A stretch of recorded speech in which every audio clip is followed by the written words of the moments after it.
નમસ્કાર, જય શ્રી કૃષ્ણ, રાધે રાધે. કેમ છો વિદ્યાર્થી મિત્રો, વાલી મિત્રો? હું છું ધ્રુવિલ સર અને તમે જોઈ રહ્યા છો જ્ઞાનચોલ ગ્રુપ ટ્યુશનની આ એજ્યુકેશન ચેનલ. લાસ્ટ આપણે પેપર નંબર 4 માં સેક્શન એ અને સેક્શન BCD માં જેટલા કેસ સ્ટડી જેવા પ્રશ્નો હોય, આકૃતિ વાળા હોય કે દાખલા હોય, એ બધાનું આપણે વાત કરેલી વિડીયો બનાવેલો ને અપલોડ કરી દીધો છે. આજે આપણે વાત કરવાની છે નવા વસ્તુ સાથે, નવા વિચાર સાથે, નવા પેપર સાથે. નવી વસ્તુઓ આજે શીખવાની છે. કઈક ચેપ્ટરમાં નવું આવશે, બહુ મજા આવશે. ને હવેના જે પેપર 5 અને 6 ના MCQ છે એ પ્રકારનો સ્ટાર આપીશ કે આવા પ્રકારના MCQ અલગ પ્રકાશનોમાં મળશે. આ જેવું ગાળા પતશે પછી આપણે કંઈક નવા પેપર સેટ સાથે આપણે મળીશું. પણ ખાસ બેટા વિડીયોને તમારા મિત્રો સુધી શેર કરી દેજો, કારણ કે ધ્રુવિલ પટેલ આવે છે ત્યારે કંઈક ના કંઈક લઈને આવે છે. તો આજે આપણે શરૂઆત કરીએ. શરૂ કરું એના પહેલા મારું રિઝલ્ટ બતાવી દઉં. સેમ 1 જે દિવાળી વખતની એક્ઝામ લેવા, એમાં તિલક નામનો છોકરો કે જેણે એક્સપેરિમેન્ટલ સ્કૂલમાં કયો નંબર મેળવ્યો છે બેટા? બીજો નંબર મેળવ્યો છે. કયો નંબર? બીજો નંબર. રિઝલ્ટ ટકાની વાત કરું તો 95% છે. કેટલા ટકા છે? 95% છે. દરેક વિષયની વાત કરું તો મેથ્સમાં કેટલા? 78. Standard maths. જોજો અહીંયા બેઝિક નથી, સ્ટાન્ડર્ડ. વિજ્ઞાનમાં ધ્રુવિલ પટેલ ભણાવે એટલે જોવાનું જ ના હોય. 80 માંથી 80. નેક્સ્ટ ઇંગ્લિશમાં 77 માર્ક, 77. બેટા કેટલા માર્ક્સનું પેપર છે લખી દઉં. 80 માર્ક્સના પેપરમાંથી ખાલી 3 માર્ક્સ કપાયા, એ પણ લેંગ્વેજ, એ પણ ઇંગ્લિશ. અરે અહીંયા કૌશિક સર ભણાવે ને તો ભૂકા કાઢ નાખે. ઈમેલ હોય, એસે હોય, શોર્ટ નોટ હોય, આખી બોર્ડ ઉપર લખીને સમજાવે મોઢે. ઓકે, ચલો. SS માં 78, ગુજરાતીમાં 72, સંસ્કૃતમાં 75. જો તમે મારો વિડીયો જોવો છો, ખાસ હું તમને કહીશ કે ગણિત છે, વિજ્ઞાન, ઇંગ્લિશ છે, SS માં તમે માર્ક્સ સારા લાવશો જ, પણ જ્યાં માર્ક્સ કપાય છે ને તમારા, એ ગુજરાતી ને સંસ્કૃતમાં છે. તો ખાસ બેટા એના માટે થોડો ટાઈમ વધારે આપજો. કલાક આપતા હોય તો 1/4 કલાક, 1.5 કલાક આપજો, કારણ કે આ બધા વિષયમાં તમારા ધાર્યા કરતા વધારે માર્ક્સ કપાઈ જાય. તમે મહેનત કરો, ગણિતમાં, વિજ્ઞાનમાં ફૂલ મહેનત કરો, બધા કરે છે બાળકો, પણ આ બેમાં તકલીફ પડશે ને બેટા તો થોડા માર્ક્સમાં A1 માં રહી જશો. હા ને, એટલે અમે અફસોસ થાય. ખાસ મહેનત કરજો. પેપર નંબર વાત કરવાની છે આપણે. ચલો, આજે આપણે પેપરની વાત કરવાની છે. Paper number 5. તમને બધાને ખબર છે ધ્રુવિલ સરનો એક ટાર્ગેટ છે, ટાર્ગેટ સર ધ્રુવિલ સર નીકળેલા છે કે ગુજરાતના દરેક બાળકોને વિજ્ઞાનના MCQ માં 24 માંથી 24 હોય, બીજું વિચારવાનું જ નહીં. ચલો વહેલા વાત કરીએ આપણે સરસ મજાની. ચલો, શું કહે છે? ઇથેનોઇક એસિડના, શેના? ઇથેનોઇક એસિડના પાણીમાં બનાવેલા 5 થી 8% સાંદ્રતા ધરાવતા જલીય દ્રાવણને મોસ્ટ ટાઈમ MCQ. આ MCQ ચેપ્ટર નંબર 4 માંથી આવે છે. એમાંથી આવે ચેપ્ટર નંબર 4. આને કહેવાય વિનેગર. આ તો વિનેગર. શું કહેવાય? વિનેગર. પણ આના જેવો MCQ આપું. 5% પાણી ધરાવતા ઇથેનોલના જલીય દ્રાવણને કઈ જગ્યા કહેવાય? ફરીથી 5% પાણી ધરાવતા ઇથેનોલના જલીય દ્રાવણને તો આને કહેવાય એકલું સ્પિરિટ નહીં, રેક્ટિફાઈડ સ્પિરિટ. આ બંને MCQ ખાસ આવતા હોય છે પરીક્ષાઓમાં. ખાસ ધ્યાન આપી દેજો. ફરીથી શોર્ટકટ આપું, બધું મિક્સ થઈ જાય, નથી મિક્સ કરવા લે, જોજો મજા આવશે. આ વિનેગર ક્યાં વપરાય ખબર છે? આપણે આ વિનેગર એટલે આ બધું છે ને શું કહેવાય મંચુરિયન બને એમાં વપરાય આ એસિડ છે. ખાધા તમે મંચુરિયન ત્યાં બનતું હોય ને બને ને ત્યારે પેલા સોસ નાખે દૂર ઉભા છો ને આંખ બળશે બધું વિનેગાર છે. યાદ રાખ વિનેગાર ક્યાં વપરાય સાહેબ? તમે કીધું મંચુરિયનમાં પાણી નાખે ખબર છે? હા, તો આ પાણીમાં બનાવેલા મગજ ચાલે. તો શું યાદ રાખવાનું? વિનેગર. અને 5% હોય તો શું રેક્ટિફાઈડ સ્પિરિટ. આ ઇથેનોલ છે, આ ઇથેનોઇક એસિડ છે. જો શોર્ટકટ ફરીથી આપજો, વિનેગર મંચુરિયનમાં નખાય એસિડિટી થાય ખબર? હા, તો એસિડ. પણ આ બે ઇથેનોલ રેક્ટિફાઈડ સ્પ્રેડ. આવડી ગયું છે. નેક્સ્ટ, ધાતુ વત્તા એસિડ. અરે સાહેબ તમે આવો જો અમને શીખવાડો. કિંગ બની ગયા. ધાતુ વત્તા એસિડ શું બનેલા? ક્ષાર વત્તા H2O. સાહેબ ઉદાહરણ આપી સમજાવો. ધાતુ એટલે એને લઉં, એસિડ એટલે લઉં HCl. શું બને? NaCl સાથે પ્રક્રિયા કરે તો NaCl. હાઇડ્રોજન છૂટવો પડે, હંમેશા એકલો ના હોય. લે આ લગન કરી દે, H2 બનાવે. આ ક્ષાર તમારો, આ તમારો હાઇડ્રોજન વાળું.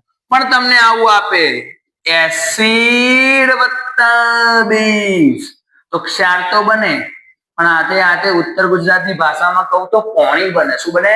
પોણી.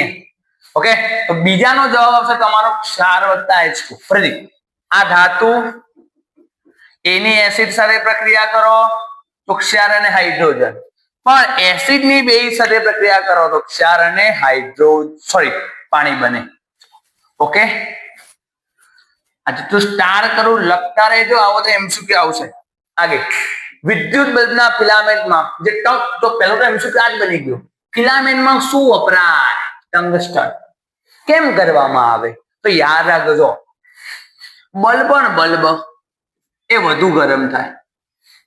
વધુ ગરમ ક્યારે થાય? જ્યારે એનો અવરોધ કેવો હોય? વધુ હોય. આ યાદ રાખવાનું છે બેટા. ફરીથી તમારે નવરાત્રીમાં પેલા બલ્બ લાગે, હેલોજન બલ્બ, તમે જોયા હશો.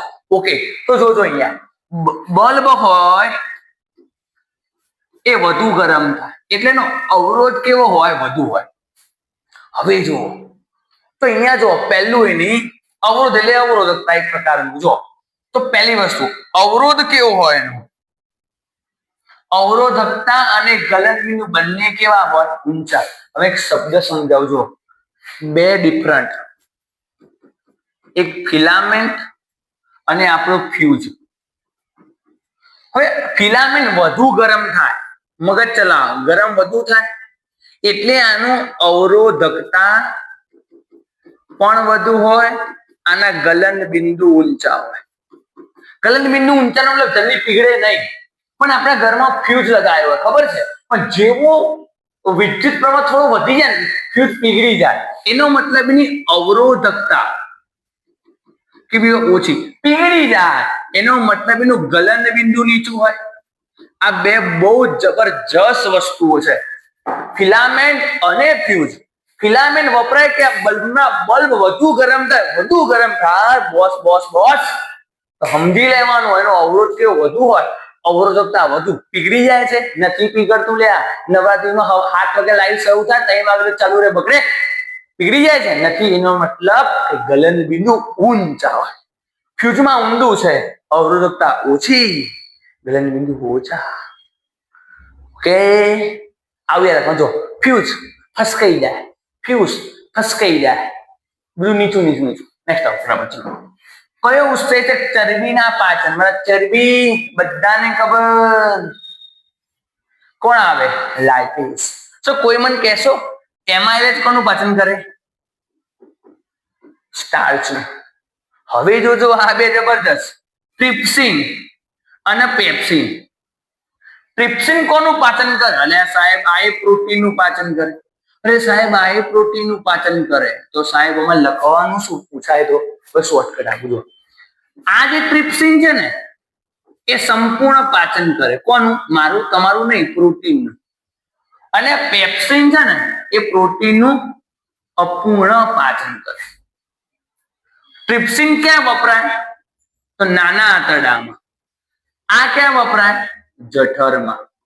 આ બહુ સમજવા જેવી વસ્તુ છે, ડીપમાં સમજાવું છું, મને કોઈ સમયની કોઈ પડી નથી, પણ ઇન ડિટેલ મજા કરાવીશ. ફરીથી જોજે. તમને કોઈ ચરબીનું પાચન લાઇપેઝ જવાબ આપ્યો, એમાઇલેજ તો સ્ટાર્ટ, ટ્રિપ્સિન પેપ્સિન બંને પ્રોટીનનું પાચન કરે, પ્રોટીન પણ ટ્રિપ્સિન વપરાય નાના આંતરડામાં એટલે સંપૂર્ણ પાચન કરે. આ પેપ્સિન વપરાય જઠરમાં એટલે અપૂર્ણ પાચન કરે. ઓકે, ચલો નેક્સ્ટ આગળ વધી સ્લાઇડ સાથે. ઓકે, આ પર રિઝલ્ટ તમે જોઈ શકો છો. મેક કરીને છોકરાઓ રિઝલ્ટ મેથ્સમાં 73, સાયન્સમાં 78, ઇંગ્લિશમાં 78. જો મહેનત જો ખાલી આપી સ્ટાન્ડર્ડ મેથ્સ. SS માં 75, ગુજરાતીમાં 73, સંસ્કૃતમાં 73. જો તમે મારી પાસે નથી ભણતા, ઓકે, અને તમે મારા વિડીયો જુઓ છો, મારું ઓફલાઈન સેન્ટર અલથાણા વિસ્તારમાં આવેલું છે. ટાઈમ્સ વર્લ્ડ કોમ્પ્લેક્સ, તમે કોઈ પણ ને કહેશો એટલાન્ટા મોલની એક્ઝેક્ટ સામે. ઓકે, મારો ક્લાસીસ છે, એમાં 143, 144 નંબરની મારી દુકાન છે, શોપ છે. જો તમે નથી ભણ્યા તો તમારા જે જુનિયર હોય, એનો મતલબ કે 9માં ભણતા હોય, 8માં ભણતા હોય, તમારા ભાઈ બહેન હોય, તો ખાસ કહેજો કે હું નથી ભણ્યો પણ તું જ્ઞાનજ્યોતમાં જ જા, કારણ કે ત્યાં આગળ કૌશિક સર અને ધ્રુવીલ સર અને તેમના ટીચર જે ટીમ છે ખૂબ જ મહેનત કરે છે. ઓકે, ચલો નેક્સ્ટ વાત કરવાની છે આપણે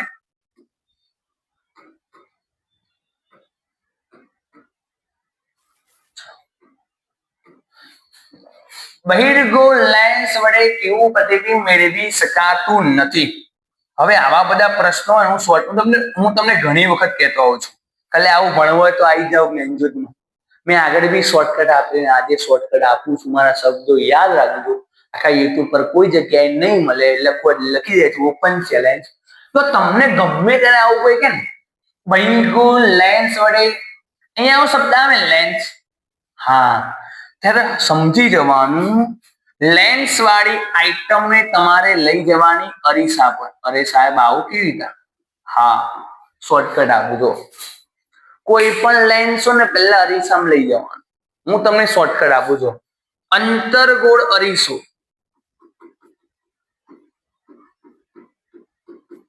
તો બહિર્ગોળ લેન્સ. બીજું બહિર્ગોળ અરીસો એટલે કે અંતર્ગોળ લેન્સ. મગજ ચાલે? ફરીથી બોલું, સમજો. તમને કીધું બહિર્ગોળ લેન્સ વડે, લેન્સ આવ્યું તો અરીસામાં કન્વર્ટ કરો. તો મને કોઈ કહેશો બહિર્ગોળ લેન્સ બરાબર અંતર્ગોળ અરીસો. અંતર્ગોળ અરીસો એટલે આમ. મગજ ચાલે? હજી છોકરાને ખબર નહીં પડતી અંતર્ગોળ એટલે કયો, બહિર્ગોળ કયો. એટલે હવે શીખવું હોય તો જ્ઞાનજ્યોતમાં આવવું પડે ભાઈ. હા, બહુ મજા, શોર્ટકટ છે. ચલો, અંતર્ગોળ અરીસો હોય તમે બધાને ખબર છે કે અંતર્ગોળ અરીસામાં વાસ્તવિક પ્રતિબિંબ મળે. તો જો વાસ્તવિક ક્યાં? વાસ્તવિક નાનું પણ મળે, વાસ્તવિક મોટું પણ મળે. પણ પ્રશ્ન ક્યાં? આભાસી. ચલો, અંતર્ગોળ અરીસો આભાસી પ્રતિબિંબ ક્યાં મળે? બધાને ખબર, P અને F ની વચ્ચે મૂકું તો આ બાજુ મને આભાસી પ્રતિબિંબ મળે. પણ આભાસી તો મળે, પણ વસ્તુ કરતા કેવું મળે? મોટું. તો એવું ક્યાં છે? વસ્તુ કરતા મોટું મળે. ચલો, વાસ્તવિક નાનું મળે, વાસ્તવિક મોટું મળે. આભાસી ને કેવું મળે? મોટું. તમને શું પૂછ્યું છે? નથી. તો તમારો જવાબ આવે E. આભાસી નાનું મળે, કદી ના મળે. મગજ ચાલે છે? ખાલી તો બધા છોકરાઓ અંતર્ગોળ અરીસાની, બહિર્ગોળ અરીસાની, બહિર્ગોળ લેન્સ, અંતર્ગોળ લેન્સ બધાની આકૃતિ યાદ રાખવાની જરૂર નથી. ખાલી અરીસાની જ આકૃતિ યાદ રાખવાની એટલે ઓટોમેટિક બધું ખબર પડે. મગજ ચાલક નહીં ચાલતું. અને જોજો ફરીથી P અને F ની વચ્ચે મૂકું તો જ મને કેવું પ્રતિબિંબ મળે? આભાસી અને મોટું. તો આભાસી મોટું મળી ગયું, તો કયું ના મળ્યું? આભાસી ને નાનું. તો નેક્સ્ટ ચલો વાંચો. શું કહે છે? પ્રકાશની કઈ ઘટનાને જે ટિન્ડલ અસર એટલે ટિન્ડલ અસર આવે, ફેલાય, એનો મતલબ પ્રકિરણ. આલ્કેન નું સામાન્ય સૂત્ર હવે સમજો. એક છે આપણી પાસે આલ્કેન, એના પછી આવે આલ્કીન અને આલ્કાઇન. આ બધા સ્ટાર અને આવા બધા કદી નથી આયા, 1 થી 4 પેપરમાં હવે આયા. જો આલ્કેન નું સૂત્ર CnH2n+2. Alkyne CnH2n, alkyne CnH2n-2. આ સૂત્રોમાં તમારે શોર્ટકટ ના હોય, આ યાદ રાખવા જ પડે. જે ફેક વસ્તુ કહી દીધું મેં તમને. ફરીથી આલ્કેન નું સૂત્ર CnH2n+2, આલ્કિન એકલું CnH2n અને આલ્કાઇન CnH2n-2. હવે તમને ડીપમાં એક ક્વેશ્ચન પૂછે, ડીપ ક્વેશ્ચન પૂછે. આ આલ્કેન છે ને એ સંતૃપ્ત કહેવાય. કેમ આવું? કારણ કે આમાં બે કાર્બન વચ્ચે આવું એકલ લીટી હોય. એક લીટીનો મતલબ એકલ બંધ હોય. આવું બધું પરીક્ષામાં આવે, ડીપમાં સમજાવું. પણ આલ્કિન અને આલ્કાઇન આ બધા અસંતૃપ્ત કહેવાય. એનો મતલબ કે આલ્કિન હોય ને એમાં કાર્બન કાર્બન વચ્ચે બે લીટી એટલે શું બેટા? દ્વિબંધ હોય. આલ્કાઇન આમાં કાર્બન કાર્બન વચ્ચે ત્રણ લીટી હોય. ત્રણ લીટી એટલે ત્રિબંધ હોય. આ બધું તમને એવું પૂછાય કે નીચેમાં સંતૃપ્ત કોણ છે, અસંતૃપ્ત કોણ છે? પરીક્ષામાં ક્વિઝ કરે. સંતૃપ્ત નું સામાન્ય સૂત્ર કોઈ ના આવડે. એટલે સંતૃપ્ત એટલે શું? સંતૃપ્ત એટલે આલ્કેન. એ જ સામાન્ય સૂત્ર થઈ જાય. તો જવાબમાં શું આવશે બેટા? CnH2n+2. ચલો દાખલો છે બેટા, જો એકદમ આ લખી દેજો. શું કહે છે? 2 ઓમેગા એટલે 2 ઓમ, 3 ઓમ અને 6 ઓમ અવરોધને કેવી રીતે જોડેલા છે? સમાંતર જોડાણમાં જોડેલા છે. તો સમતુલ્ય અવરોધ. હવે જો સમાંતર જોડાણનું સૂત્ર બધાને ખબર પડે. 1/Rp બરાબર 1/R1 plus 1/R2 plus 1/R3. હવે પહેલાનો અવરોધ કેટલો? 1/2 છે. આનો અવરોધ 3, આનો અવરોધ 6. લખી દીધું. અહીંયા લખતા જવાનું 1/Rp. કેમ? તો આગળ સમજાવું. થઈ ગયું બેટા? હવે જોજો. હવે આનો લસા હું લઈ લઉં, કારણ કે ઘણા બધા બાળકોને લસા બી ના આવડે.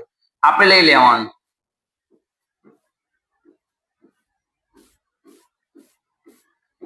હવે મન કહો 2 ચલાવો. 2 કા 2, 3 અને 3 દુ 6. 3 ચાલશે, 1 1 અને 1. લસા કેટલો આવ્યો? 6.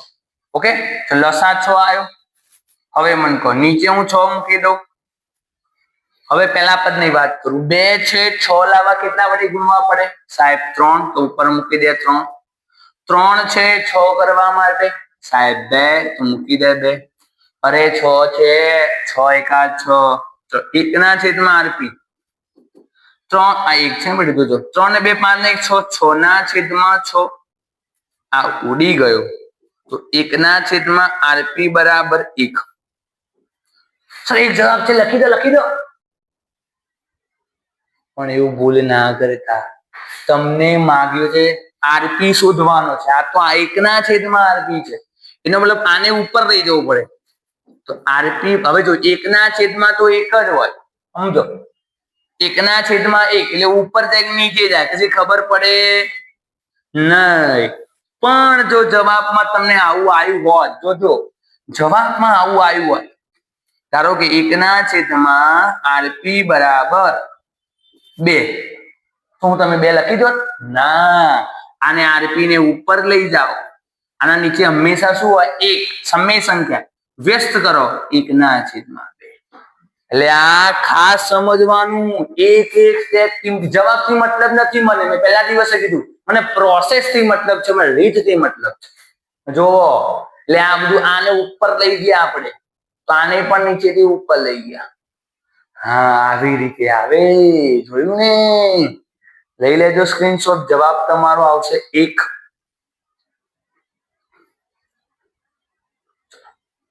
આવડે કે ના આવડે? હજી એક શોર્ટકટ આપી દો. દાખલો ગણ્યા વગરની શોર્ટકટ. તમે શું લખો છો ખબર છે? આપણે આગળ પહેલા વિડીયોમાં વાત કરેલી કે શ્રેણી જોડાણ હોય ને, શ્રેણી જોડાણ RS, એનું મૂલ્ય મોટામાં મોટું આવે. ખબર છે? તો સમાંતરમાં ઊંધું નાનામાં નાનું આવે. તો જો આ 3 માંથી નાનો કોણ? એના કરતા પણ મૂલ્ય કેવું આવે? ના. સિમ્પલ. અને કહી દઉં આનો શ્રેણી જોડાણમાં તો શું જવાબ આપે? ધારો કે આ પ્રશ્ન તમે પરીક્ષામાં શ્રેણી જોડાણમાં પૂછે તો શું જવાબ આપે? મેં હાલ લખ્યું મોટામાં મોટું મોટું. ચલો 6 7 8 9 10 11 જવાબ તમારો 11. કેમ એવું થાય? હું કહું છું શ્રેણી જોડાણનું સૂત્ર RS બરાબર બધાનો સરવાળો 2 3 ને 6 આવે. તો હવે મને કહો તો કશું કરવાનું નહીં. જો 2 3 6 એમાંથી મોટામાં મોટું કોણ? 6. એના કરતા મને જવાબ કયો આવો જોઈએ? મોટો. તો અહીંયા જો 4 6 કરતા નાના નાના આ બી નાનો. જવાબ શું આવે? પણ તમને અહીંયા પૂછ્યું છે શું બેટા? જો સમાંતર જોડાણ જોવાનું ખાસ. શોર્ટકટ ચલાવવાની પછી હે ને. નેક્સ્ટ જો આપણા શરીરના કયા અંગો ઓક્સિજન યુક્ત બને? ક્યાં બને? હૃદયમાં? અરે ફેફસામાં બને. ઓકે નેક્સ્ટ વટાણાની વાત કરું બેટા ખાસ તમને. વટાણા છોડ ઊંચા ઊંચા સ્ટાર કરીને પ્રશ્ન, નીચા નીચા ટીટી ટીટી. વચ્ચે સંકરણ કરાવતા બધા છોડ ઊંચા મળ્યા કારણ કે બધા ઊંચા મળ્યા.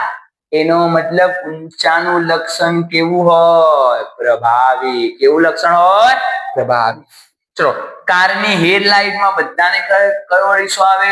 અંતર્ગોળ અરીસો. કારની હેડલાઇટમાં કયો અરીસો? અંતર્ગોળ અરીસો. ચલો ખાલી જગ્યા તત્વની ઇલેક્ટ્રોન 2 8 2 કશું કરવા નહીં. જો આવી ઇલેક્ટ્રોન ના પણ તેનો સરવાળો કરી દેવાનો. આ તમે 10 10 ને 2 12 પરમાણ્વીય ક્રમાંક કોનો લ્યા સાહેબ? મેગ્નેશિયમ લખતા ને. મેગ્નેશિયમ 12 24 12 એનો પરમાણ્વીય ક્રમાંક, આ એનો ગણાંક. આવતું ક્યાં? ચેપ્ટર નંબર 4 ધોરણ 9 માં. ચલો એક્વારિઝિયા મેં તમને આગળ બી કીધેલું ને આજે બી કહું છું. એક્વારિઝિયા તો મારો ફેવરેટ હોટ ફેવરેટ પ્રશ્ન છે. એ આવવાનો છે એક્ઝામમાં. જો એક્વારિઝિયા બધાને ખબર છે કે HCl જેમ HNO3 આવે. આનું પ્રમાણ 3 જેમ 1. આ ફિક્સ જ છે. અહીંયા તમને શું કીધું છે?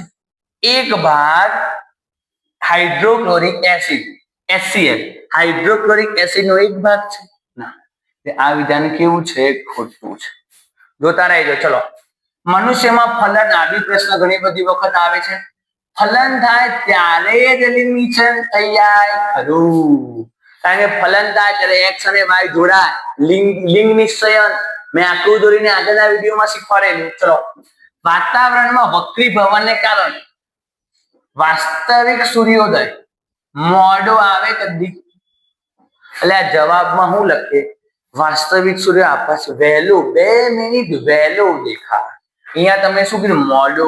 મોડો એટલે ખોટું ચલી ગયું. તો પાણીની ગેરહાજરીમાં HCl ના અણુમાંથી H+ આયનનું અલગીકરણ થતું નથી. વાત સાચી છે. પાણી નાખો તો જ HCl નું આયનીકરણ થાય. H+Cl- આયનો છૂટા પડે આપણા.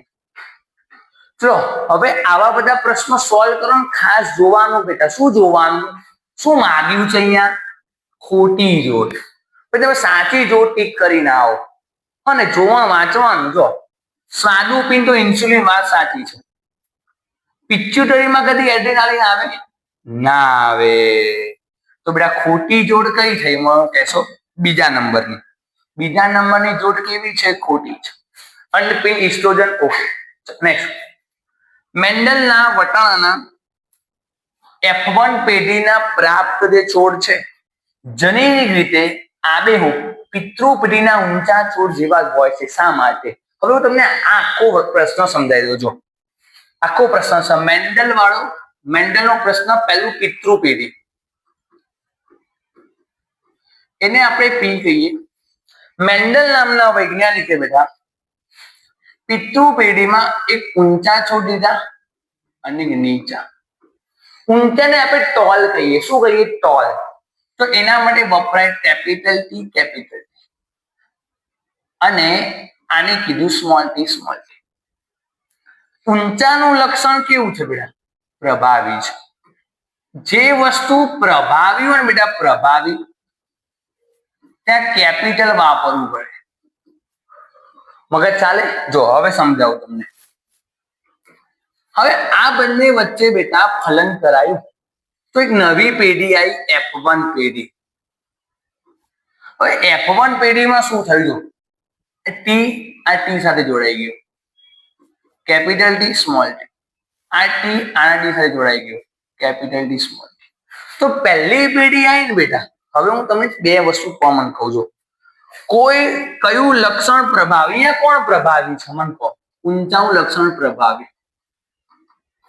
ના દેખાય જોજો, નીચાનું લક્ષણ શું છે? પ્રચ્છન્ન છે કે નથી? હવે કોઈ પણ મારે પ્રચ્છન્ન સાબિત કરવો છે, બહુ સમજી લેજો, કોઈ જગ્યાએ નહીં કહેવા મળે. તો બંને અક્ષર જે લખીએ ને આપણે કેપિટલ, એ કેવા હોવા જોઈએ? સ્મોલ. હવે ધ્રુવીલ લખું, ધ્રુવીલ નાનો, સ્મોલ.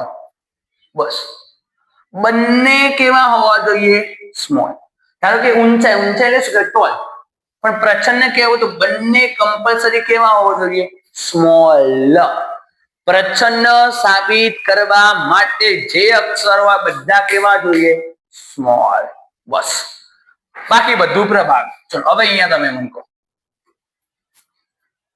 આ એક સ્મોલ છે પણ એક શું છે? કેપિટલ જો એટલે પ્રભાવી. પ્રભાવી એટલે ઊંચો, એટલે આ છોડ કેવો આવે? ઊંચો. અહીંયા કેપિટલ એટલે ઊંચો. એનો મતલબ પહેલી પેઢી 100% છોડ કેવા મળ્યા? ઊંચા મળ્યા. મોસ્ટ ટાઈમ પે એમસીક્યુ ની વાત કરવા જઈ રહ્યો છું. આ બધા એમસીક્યુ આવે. F1 પેઢીના છોડ કેવા મળ્યા? 100% ઊંચા. હવે વાત કરું F2 પેઢી. F2 પેઢી, આ બંને વચ્ચે સ્વફલન કરાયું. શું કરાયું? સ્વફલન. અંદરના અંદર પ્રજનન કરાયું. તો જોજે, પહેલા સાથે શું બને? Capital T capital. બીજો બીજા સાથે સ્મોલ ટી સ્મોલ. પહેલા સાથે, બીજો બીજા. તો પહેલો કે હું બીજા સાથે રહી ગયો, તો પહેલો બીજા સાથે શું બને? Capital T small T. બીજો કે હું પહેલા ફાઈ રહી ગયો, તો શું બને? બીજો કે પહેલા સ્મોલ ટી કેપિટલ. હવે મને કહો, મેં તમને શું કીધું? શું કીધું? મેં તમને એક શબ્દ કીધો કે પ્રચ્છન્ન સાબિત કરવું હોય એટલે કે નીચું સાબિત કરવું હોય તો મારે બંને કેવા જોઈએ? સ્મોલ. ચલો, બંને સ્મોલ ક્યાં છે? આ. એનો મતલબ આ છોડ નીચો, આ તો બેટા ઊંચો. આ છોડ કેવો? બંને સ્મોલ ના, ઊંચો. આ પણ ઊંચો. ફરીથી કહું લ્યા, પ્રચ્છન્ન સાબિત કરવું છે એટલે કે નીચો સાબિત કરવું છે તો બંને કેવા જોઈએ? સ્મોલ જોઈએ. બસ. હવે મને કેટલા છોડ ઊંચા આયા? 1 2 3 4. એક ઊંચો, બે ઊંચો, 3. તો 3 ઊંચા, એક નીચા. આ 3 જેમ 1 નું ક્રમ પરીક્ષામાં આવતું છે, જોજો. હવે ટકાવારી કાઢવી છે, ટકાવારી. તો મને કહો, કારણ કે 100% લઈએ આપણે ટોટલ, કોઈ પણ વસ્તુ ટકાવારી 100 માંથી કરી, એમાંથી 4 છોડ ઊંચા છે, એક છોડ નીચો છે. તો કેવી રીતે કરાય બેટા? આ 25%, 25%, 25%. 75% છોડ ઊંચા, 25% છોડ નીચા. હવે હું પ્રમાણ લેવું છે, વ્યસ્ત પ્રમાણ. વ્યસ્ત સમજાવો. કેટલા ટોટલ કેટલા છોડ છે? 4. ઊંચા કેટલા? 3. નીચા કેટલા? 1/4. આ બધા જ આવે છે પરીક્ષામાં એમસીક્યુ. તમને પ્રમાણ પૂછે તો 3/1. તમને ટકાવારી પૂછે તો 75 ઊંચા, 25 નીચા. તમને વ્યસ્ત પ્રમાણમાં માંગે આવી રીતે. તો ટોટલ કેટલા છોડ? 4. એમાં ઊંચા 3, નીચો 1. હજી તમને એક પ્રશ્ન જોરદાર છે. F2 પેઢીનું પ્રમાણ આવું આવે.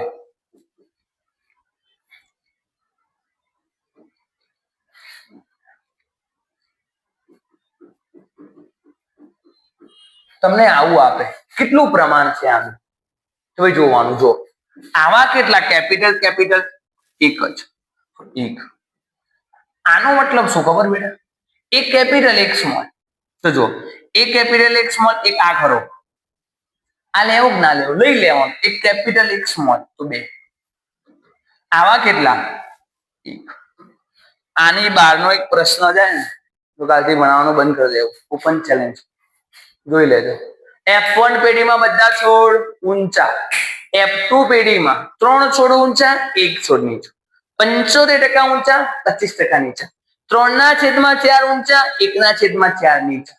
કોઈ પણ અને આ એક પ્રમાણ, આની બહારનું કોઈ MCQ ન હોય. જો એનો મતલબ પહેલી પેઢી અને બીજી પેઢી કેવી છે? સમાન. અહીંયા પણ ઊંચા છોડ, અહીંયા પણ ઊંચા છોડ, કારણ કે ઊંચાનું લક્ષણ કેવું છે? પ્રભાવી છે. સ્ક્રીનશોટ લઈ લેજો, મારા સાથે લો, આમ લાગે આ લેજો. લે ધોવેલ પટેલે બનાવ્યો. નેક્સ્ટ જોયું આગળ.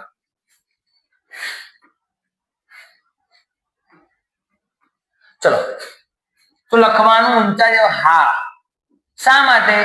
કારણ કે ઊંચાનું લક્ષણ પ્રભાવી છે. તમે લખી દેજો. ઓકે, હા, કારણ કે ઊંચાનું લક્ષણ પ્રભાવી છે. ચલો, કનિનિકાનું કાર્ય. ચલો, બધાને આવડે. શું થાય કાર્ય? કોઈ મને કહેશો? કનિનિકાનું કાર્ય કીકીને નાની કે મોટી કરવા. બીજું, કનિનિકાનું કાર્ય આપણી આંખને રંગ આપવા. આવડે? તો ઝૂલનો ઉષ્મા તાપીય નિયમનું સૂત્ર. તો 2 નિયમ, એક ઝૂલ આવે અને ઓહમના નિયમનું સૂત્ર આવે. બસ, ખાસ આનું સૂત્ર H બરાબર I²RT. તો ઇન્સ્યુલિનમાં શું આવે? ઇન્સ્યુલિન શર્કરા, એડ્રીનાલિન, બધાને કે ધબકારા વધારી દે. ચલો, માંસાહારી જોઈને ખબર પડે, વાઘ. તૃણાહારી, તૃણાહારી એટલે શું? ઘાસ ખાય. ઘાસ કોણ ખાય? તો સાહેબ આપણે ના, આપણે ભાઈ મિશ્રાહારીમાં આવીએ. મિશ્રાહારી, બીજું કહેવાય સર્વાહારી. ઓકે, તો આ વિડીયો ને અંત સુધી રાખું છું. ખાસ શેર કરજો. જય જય ગરવી ગુજરાત, ભારત માતાની જય અને જય જોવિલ સરના વિજ્ઞાનની.